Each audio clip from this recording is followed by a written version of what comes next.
नहीं sir, recording start कर दी।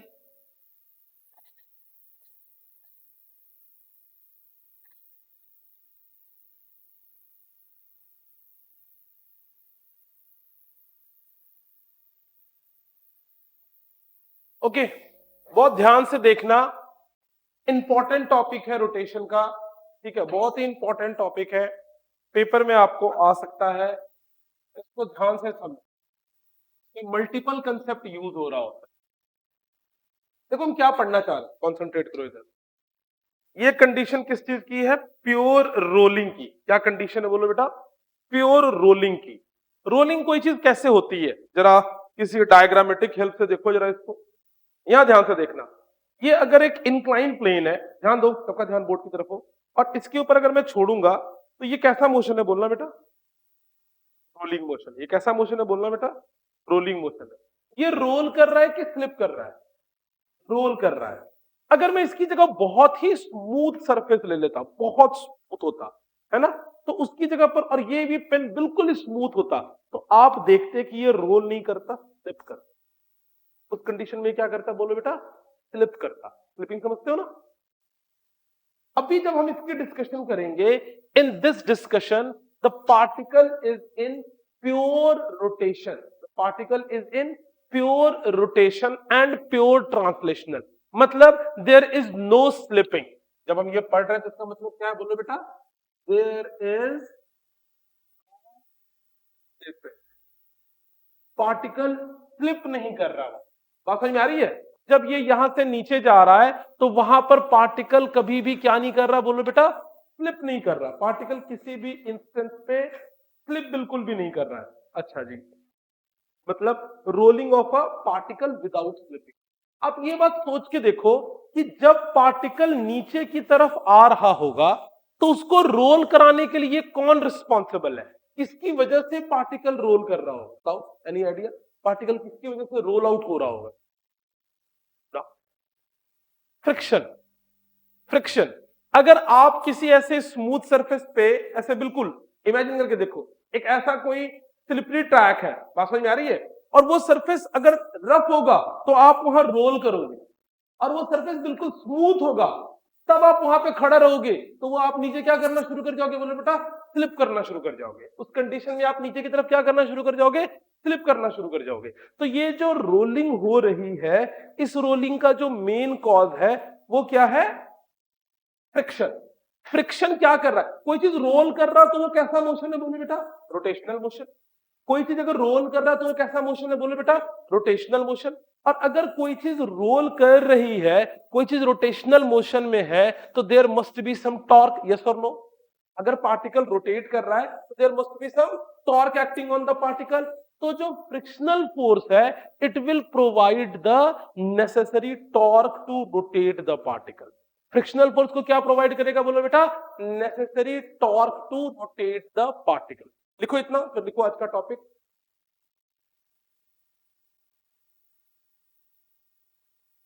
बिल्कुल स्लिप करेगा।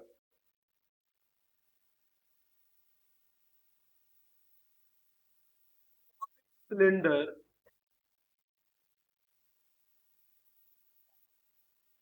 Down inclined plane, solid cylinder rolling down an inclined plane। एक सॉलिड सिलेंडर किसी इंक्लाइन प्लेन पर क्या करते हुए जा रहा है बोलो बेटा? रोल आउट होते हुए जा रहा है, और यहां पर कोई भी जो है वो स्लिपिंग नहीं है, रोल आउट हो रहा है। क्या हो रहा है बोलो बेटा? Roll out. डायग्राम देखना ध्यान से, इसी को अगर आप साइड से देखोगे, ये देखो ये इंक्लाइन प्लेन है और ये सिलेंडर ऐसे रोल आउट हो रहा है। बोलो बात समझ में आ रही है? अगर आप सामने से देखोगे तो आपको क्या दिखेगा? बस यहां सर्कल दिख रहा हो। आपको सामने से क्या दिख रहा है? इंक्लाइन प्लेन और एक, यस और नो? लेकिन ये बॉडी कैसी है? सिलेंडर है। सामने से वो क्या दिख रहा है? एक circle. This is an incline plane.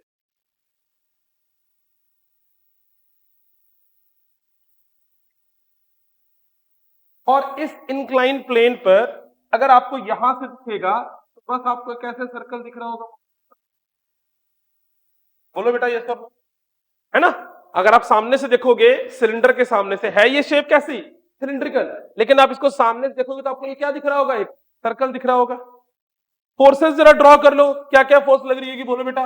ऊपर की तरफ नॉर्मल रिएक्शन, नीचे की तरफ, एंड बिकॉज ये ऐसे रोल आउट कर रहा है तो पीछे की तरफ इस पे क्या लग रही होगी, बोलो ये डायग्राम पूरा। यस और नो, टाइम से आया करो तुम लोग दोनों, बोलो यस और नो। अगर हम कंपोनेंट्स ब्रेक करेंगे तो क्या कंपोनेंट ब्रेक होगा, बोलो बेटा इधर और इधर होंगे कंपोनेंट, बोलो यस और no. If this angle is theta, this angle will be 90 degree, this angle will be 90 minus theta, so this angle will be theta. बहुत बार दिखा रखा है, बोलो बेटा। एमजी का इधर वाला कंपोनेंट क्या आ जाएगा आपके पास, बोलो बेटा एमजी कॉस थीटा, और एमजी का जो इधर वाला कंपोनेंट आएगा वो आपके पास क्या आ जाएगा, बोलो बेटा एमजी साइन थीटा। कोई डाउट वाली बात, यहां तक सारी सिचुएशन क्लियर है, बिल्कुल क्लियर है। इक्वेशन क्या बनाओगे, बोलो बेटा ऊपर की तरफ क्या लग रहा है, normal equal to mg cos theta, एक इक्वेशन। दूसरी इक्वेशन, ये रोल डाउन किधर हो रहा है, नीचे की तरफ हो रहा है कि ऊपर की तरफ हो रहा है, नीचे की तरफ। तो नीचे वाली फोर्स बड़ी होगी कि ऊपर वाली फोर्स बड़ी होगी, नीचे वाली force, because it is in motion, आगे आ रहा है। अच्छा एक बात सोच के देखो, ये जब नीचे रोल डाउन हो रहा है तो क्या ये केवल लीनियर मोशन है, केवल ट्रांसलेशनल मोशन है, कि combination of translational and linear motion है, कॉम्बिनेशन है, यस और नो। इसका मतलब ये रोटेट किसी एक्सेलरेशन अल्फा के साथ हो रहा होगा और कोई लीनियर एक्सेलरेशन ए भी होगी इसकी इधर की तरफ, बोलो यार कॉन्सेंट्रेट करके समझो बात को। ये इंक्लाइंड प्लेन है, ये केवल रोल आउट हो रहा है कि नीचे भी आ रहा है, नीचे भी आ रहा है। इसका मतलब इसके पास कुछ ना कुछ क्या है, लीनियर एक्सेलरेशन भी है और कुछ ना कुछ क्या है, रोटेशनल एक्सेलरेशन भी है, बोलो यस और नो। तो मान लेते हैं कि इसकी एंगुलर एक्सेलरेशन कितनी है अल्फा और इसकी लीनियर एक्सेलरेशन कितनी है ए, तो क्या इक्वेशन बनेगी, बोलो नीचे की तरफ क्या लग रहा है, बोलो बेटा mg sin theta minus friction is equal to mass into acceleration, बोलो यस और नो। पहले इतनी बात नोट डाउन कर लो, फिर आगे चलते हैं फटाफट, प्रॉपरली डायग्राम और सिचुएशन को समझते हुए आगे बढ़ो।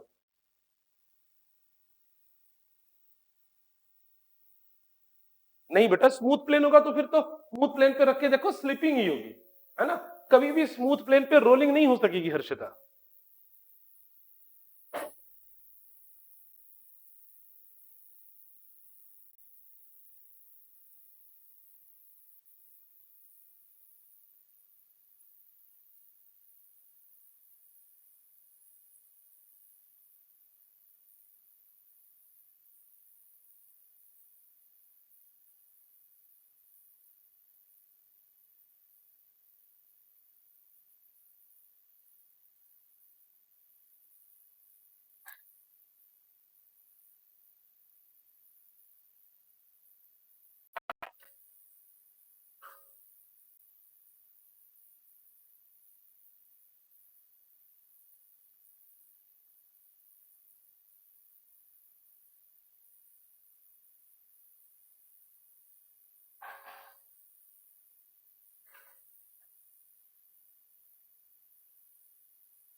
बोलो क्लियर है पूरी बात, लिखो लिखो।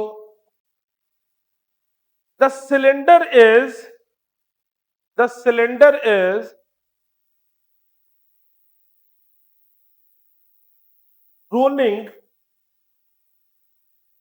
rolling on the inclined plane. The cylinder is rolling on the inclined plane, as well as the cylinder is rolling on the inclined plane, as well as have a linear motion. Cylinder is rolling on the inclined plane, as well as have a linear motion on the inclined plane. So the cylinder must have a linear acceleration,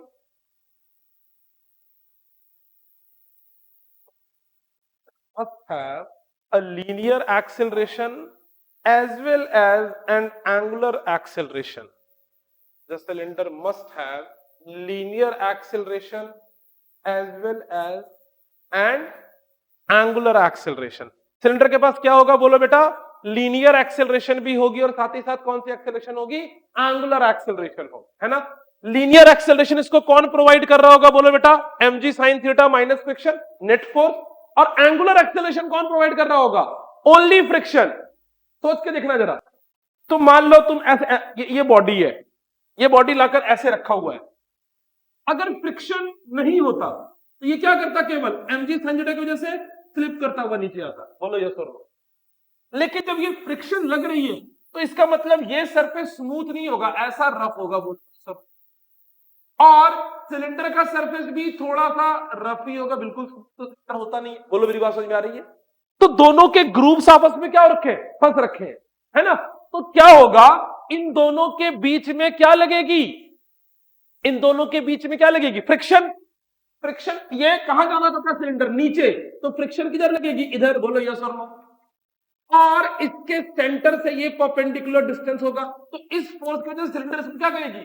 friction क्या करेगी? Cylinder को rotate. नहीं, मेरी बात समझ में आई? This friction will provide the required torque. Friction उसको पीछे खींच रही है, सिलेंडर ऐसे घूम रहा है। इसी चीज को घूमने के लिए क्या लगनी चाहिए? टॉर्क। कोई चीज अगर रोटेट कर रही है तो क्या लगनी चाहिए? Torque.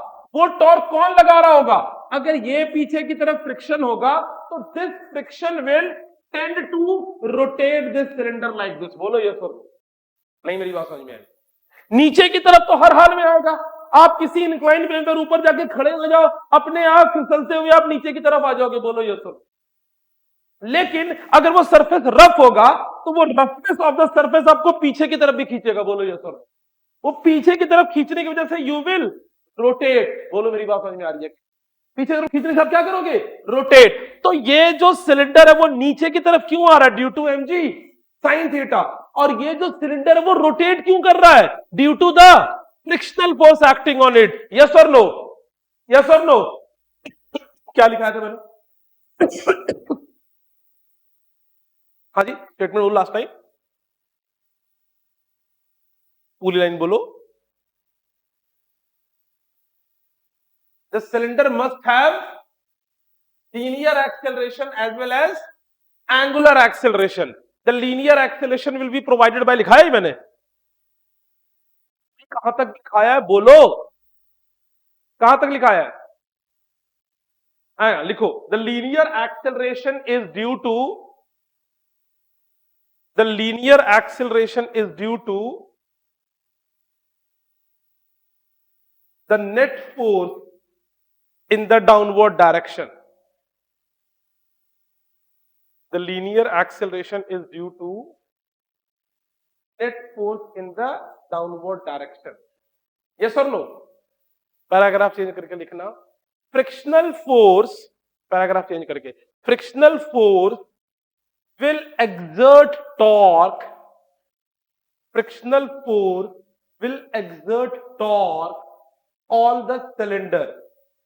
Frictional force will exert torque on the cylinder to rotate it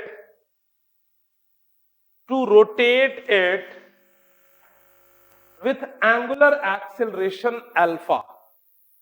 Rotate it with angular acceleration alpha. बोलो, बात समझ में आ रही है? तो फ्रिक्शन इसको क्या करेगा? बोलो बेटा, रोटेट करेगा, है ना? तो टॉर्क लिखते हैं इसके ऊपर। देखो एक और इक्वेशन क्या होता है? टॉर्क इज इक्वल टू, ये सबने पढ़ रखा है, क्या होता है? बोलो बेटा, force into perpendicular distance from axis of rotation. अरे बोलो यार, अगर ये मेरे पास सिलेंडर है और सिलेंडर का रेडियस r है और ऐसे कहीं पर ये फ्रिक्शनल फोर्स लग रही है, तो टॉर्क का फॉर्मूला क्या लिखोगे? बोलो बेटा, यहां पर torque is equal to Fr into R. है ना? बोलो यार, बहुत अच्छे। और फिर ये वेक्टर फॉर्म में लिख सकते हो torque R cross F R. Angle 90 degree होगा, यस और नो? वेक्टर खुल जाएगा, टॉर्क इज इक्वल टू क्या बनेगा बोलो बेटा?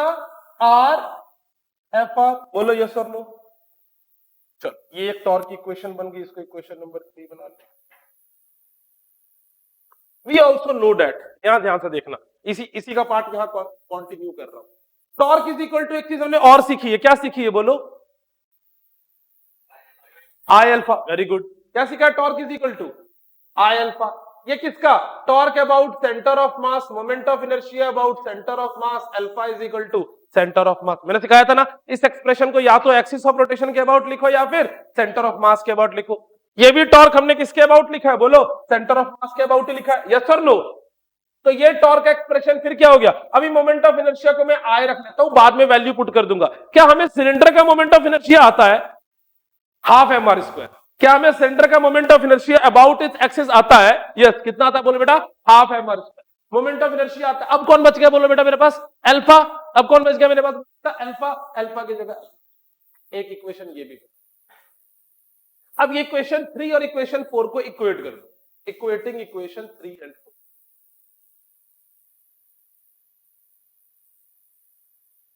क्या बनेगा एक्सप्रेशन बोलो बेटा? R F R is equal to I alpha. कोई दिक्कत वाली बात? अल्फा निकाल सकते हैं, क्या आएगा अल्फा बोलो? Are F are upon I. फटाफट नोट डाउन कर लो फिर आगे चले।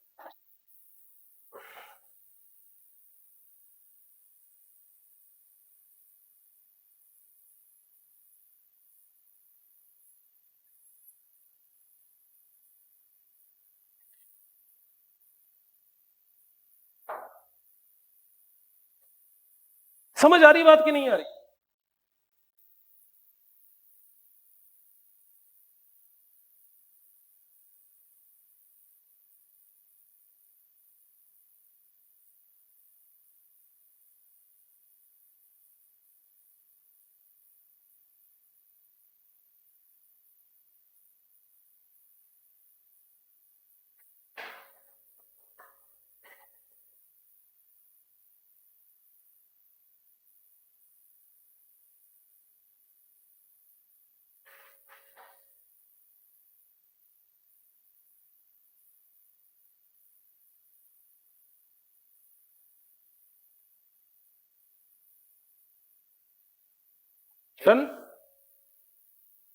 अच्छा, अब देखना और कुछ सीखा तुमने। तुमने ए और आर का रिलेशन भी सीखा है, बोलो यस और नो? क्या होता है बोलो? A is equal to R alpha. तो अल्फा की जगह फिर क्या लिख सकते हो बोलो बेटा? A by R. Last class में सिखाया था, बोलो बेटा यस और नो? सर्कुलर मोशन में सिखाया है, प्रूव करवाया है। तो अल्फा की जगह आप क्या लिख सकते हो बोलो बेटा? A by R is equal to R F R I. बोलो यस और नो? यहां से फ्रिक्शन की वैल्यू निकाल लो। क्या आ रही है फ्रिक्शनल फोर्स की वैल्यू बताओ बेटा मेरे पास? ए आई बाय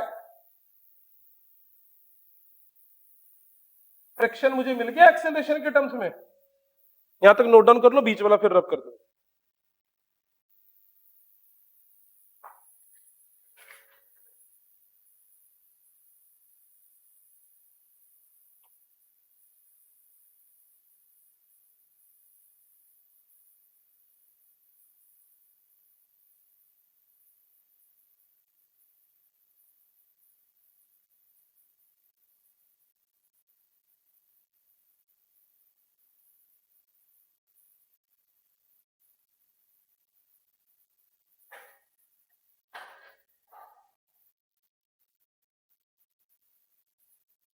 डन। अभी थोड़ी सी जगह है अपने पास। फ्रिक्शन की वैल्यू लाके पुट कर दो इक्वेशन 2 में और सॉल्व करके हम निकाल लेते हैं कि वो कितनी एक्सेलरेशन से नीचे आएगा। यहां से मुझे क्या पता चल गया बोलो बेटा? कि कितनी उसकी एंगुलर एक्सेलरेशन होगी। जब आपने अल्फा निकाला तो आपने क्या निकाला? What is going to be the angular acceleration of the cylinder. अब मैं क्या निकालना चाहता हूं, what is going to be the linear acceleration of the cylinder. आ जाओ, उसके लिए मैं क्या करूं, बोलो बेटा, फ्रिक्शन की वैल्यू, इसकी क्या इक्वेशन मान लूं, कहां तक पहुंच गए, इक्वेशन नंबर 4 तक, इक्वेशन नंबर 5 मान, इक्वेशन नंबर 5 को लाके सब्स्टिट्यूट कर दो इक्वेशन नंबर 2, ठीक है। तो पुटिंग इक्वेशन 5 इन इक्वेशन 2, पुट करो इक्वेशन 5 को इक्वेशन 2 में, क्या बन रहा है बोलो बेटा, mg sin theta minus, friction की जगह पर क्या लिखोगे बोलो बेटा, ai/r² is equal to mass into acceleration. बोलो यस और नो। अब क्या करो, उधर ले जाओ, a को कॉमन निकाल लो, क्या बनेगा, देखो equation, mg sin theta is equal to ma plus ai/r²। बोलो यस और नो, बोलो यार। फिर यहां क्या आएगी वैल्यू, बोलो बेटा, mg sin theta is equal to a common m plus i/r²। बोलो यस और नो। यहां से एक्सेलरेशन की वैल्यू क्या आ जाएगी मेरे पास, बोलो बेटा, it will be my mg sin theta upon m plus i/r। क्या मिल गया मुझे, acceleration with which the particle is coming down. ध्यान से देखना, पूरी स्टेटमेंट क्लियर है कि नहीं।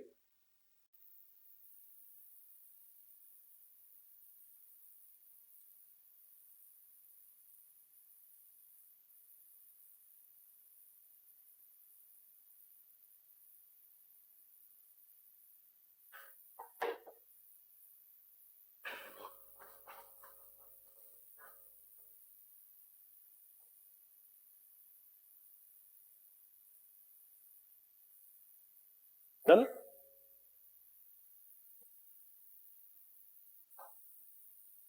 अच्छा जी,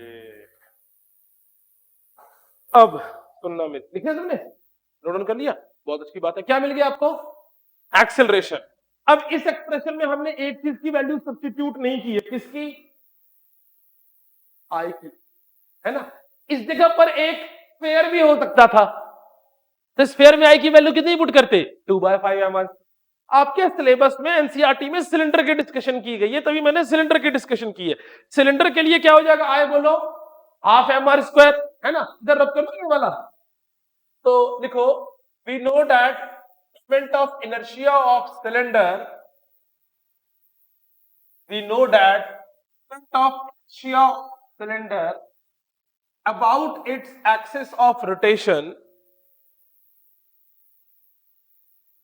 that moment of inertia of cylinder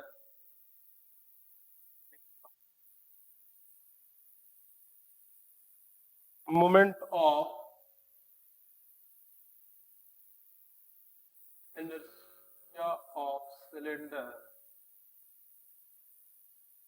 about its axis क्या होता है बोलो बेटा, ½ mr²। यस और नो। ये लास्ट इक्वेशन कहां तक बनी, ये एक्सेलरेशन कौन सी बनी बोलो बेटा, 6। यहां लाके सब्स्टिट्यूट कर दो, क्या बनेगा, a इज इक्वल टू बोलो mg sin थीटा अपॉन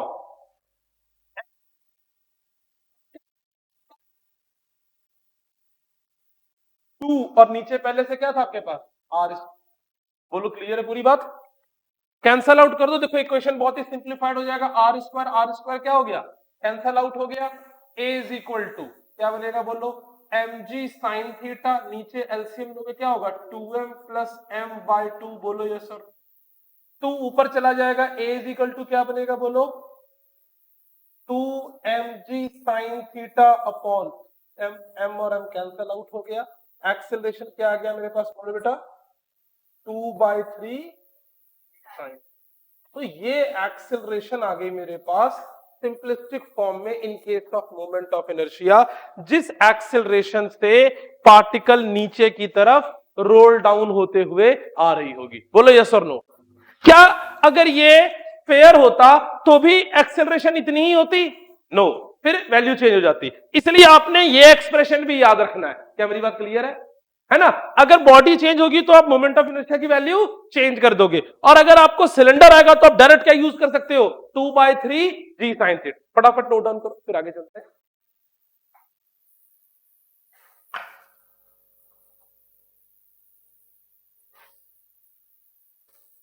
सारी वैल्यूज में निकाल दे रहा हूं। अब क्या करो, एक्सेलरेशन की वैल्यू पुट करके, एक्सेलरेशन की वैल्यू पुट करके मुझे फ्रिक्शन की वैल्यू निकाल।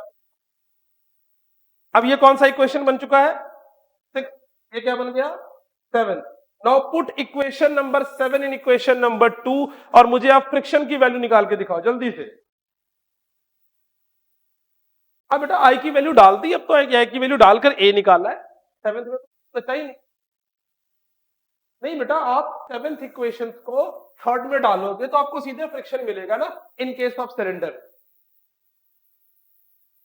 पेपर में जो आपसे पूछेगा आप वहीं तक निकालना, सब कुछ मत निकाल देना। मैं आपको सब कुछ निकाल के दे रहा हूं।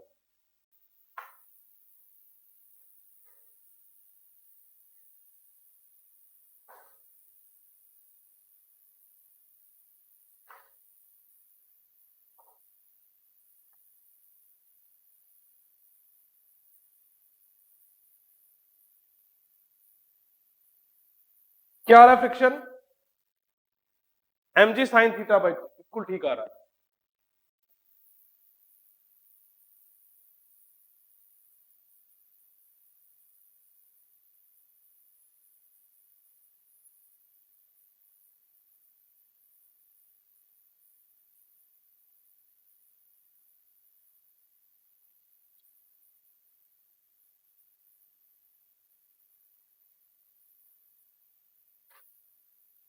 ओके, करके दिखाऊं?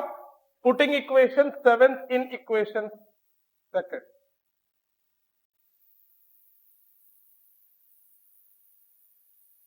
पुट करो, क्या बनेगा बोलो बेटा यहां पर? mg sin theta minus friction is equal to mass into acceleration. तो क्या हो जाएगा बोलो? m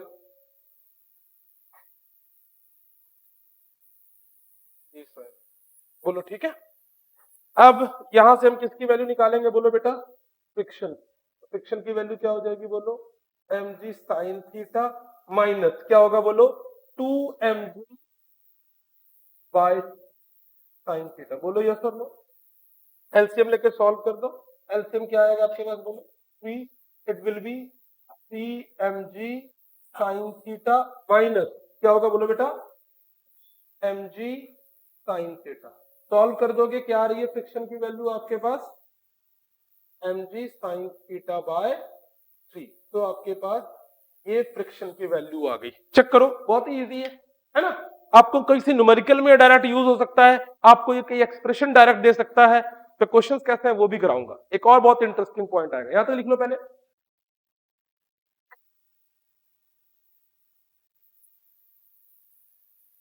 अब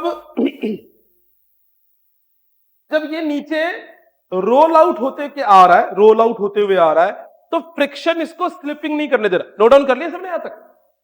नेक्स्ट लिखो, पहले समझ लो फिर लिखना। जब ये नीचे की तरफ रोल डाउन करते हुए आ रहा है तो इसको रोल डाउन कौन करवा रहा है बोलो बेटा? फ्रिक्शन। इसको नीचे की तरफ रोल डाउन कौन करवा रहा है? फ्रिक्शन। तो स्लिपिंग हो रही है क्या? ना, तो ये केवल रोल डाउन कर रहा है। यस और नो? तो अब हम निकाल सकते हैं what is going to be the coefficient of friction. कितनी कोफिशिएंट ऑफ फ्रिक्शन होगी for rolling down the cylinder? तो लिखो the value of coefficient of friction. पता है ना क्या होता था फ्रिक्शन? Fr is equal to mu into N. तो लिखो the coefficient of friction, the coefficient of static friction, ऐसे लिखो the coefficient of static friction when cylinder is rolling down the inclined plane. The coefficient of static friction when the cylinder is rolling down the inclined नहीं, ये भी कई बार आपसे पूछता है। और या फिर पेपर में ये पूछता है कि आप मुझे वो कंडीशन बताओ जिस कंडीशन के लिए वहां पे कोई स्लिपिंग ना हो और केवल रोलिंग हो। ठीक है, तो now the value of static friction,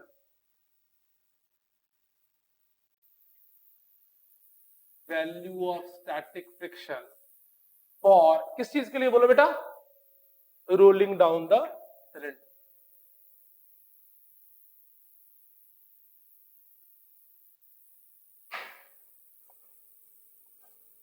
value of static down the cylinder. अब ध्यान देना बेटा, हम सबको पता है friction is equal to mu S into L. सिखाया नहीं सिखाया है? तो म्यू एस की वैल्यू क्या हो जाएगी बोलो बेटा, फ्रिक्शन अपॉन एल। यस और नो?